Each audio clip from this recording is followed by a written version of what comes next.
are you still doing the realtor broker stuff? Yeah, I'm still a top producer in DFW, so I'm in the top 3% of production in DFW. And I really only work with investors or their sellers who don't like their offer. I'm starting to get a lot more leads that way too. So you know that this is all the reason you had to take a sabbatical in October, right? It's like burnout.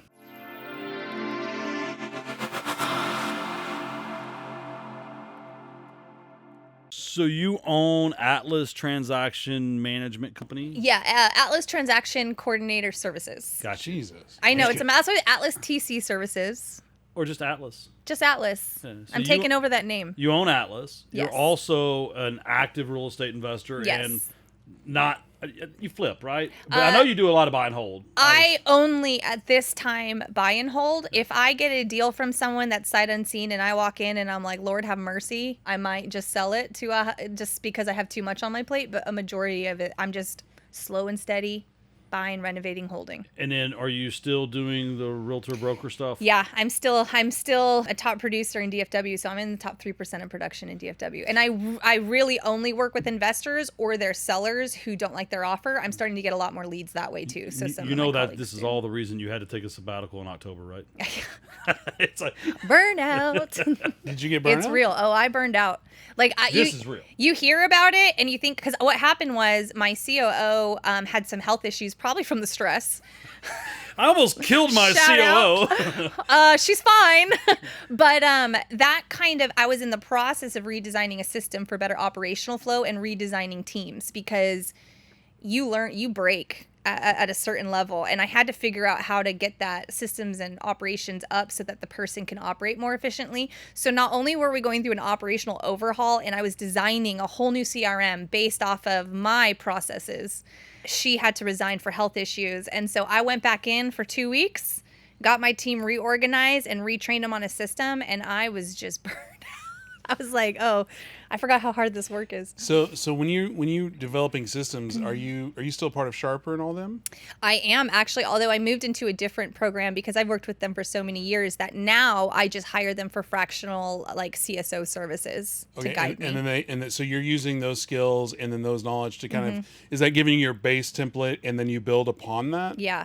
So Okay. it's like transactions are so difficult because there's very little that goes the same every time. Yeah, if you're working in a certain state, sure, you know your deadlines, your critical, your EMDs, like the normal stuff, the critical deadlines of the contract. But everything is negotiable in real estate. So you're dealing with what people think they know about the deal. So you're going into a deal thinking you know how it's going to go, and it never goes that way. And then there's all these questions about, well, what if? So my processes are like, well, if this, then that. Then you have another question. Well, if this scenario, then that scenario. And so that you have to follow this like yellow brick road to the right way to handle something. And you'd only learn that by experience. So we've broken down the process into asking questions to figure out, okay, what are the components of this deal that we have to deal with? Because if you don't know, you have to get a survey, day one, what are you doing? Scramble. What's going to hold up the deal? So my team has to be super, super skilled at knowing what all the different scenarios are, and then be able to adjust and change course when the deal changes course, which inevitably happens. I mean, how many times has a wholesaler gotten a contract and their buyers fall out, or maybe they try innovation and it turns into an assignment? I mean, it happens all the time. So you have to be really skilled at understanding the processes. I've been using our acquisitions company, DFW Investors, has been using you guys for over 2 years now. I have no idea what we pay you. I don't either. At this point. I looked at it's it. not enough. Well, I looked at it one time and it was like, that makes sense. Yeah. And I signed the stuff and gave you my Amex, and it still works and you still work, so everything works. I remember you going, Casey, I don't give a what it costs. Just take this off of my plate.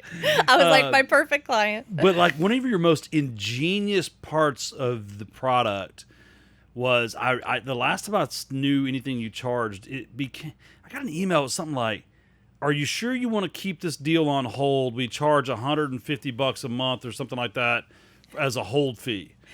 And Not I was quite, like, but no, I don't want to keep it on hold. And I pick up the phone and I call, and like, we got the deal closed in the next 2 weeks.